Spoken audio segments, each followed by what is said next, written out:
Tahun 2025, pemerintah meningkatkan kesejahteraan guru melalui peningkatan tunjangan sertifikasi. Untuk itu, para guru mesti senantiasa meningkatkan potensi mengajarnya. Sertifikasi bagi guru ditanggapi positif oleh instansi perguruan tinggi yang mencetak calon guru yakni UPMI.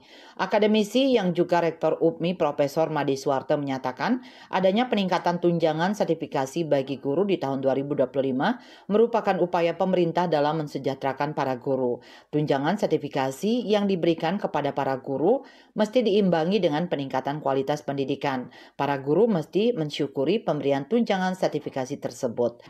Nah, yang saya khawatirkan ini karena ini akan berlaku tahun 2025, ya mudah-mudahan saja bisa diterima, disyukuri penerimaannya itu. Jangan lagi demo tunjangannya dibedakan. Sebagai pimpinan perguruan tinggi yang mencetak calon guru ya saya senang, karena yang saya cetak ini kan guru-guru yang calon guru semua kan. Jadi dengan adanya informasi ini tahun 2025 kok saya berpikirnya mahasiswa akan memburu perguruan tinggi yang akan mencetak guru itu.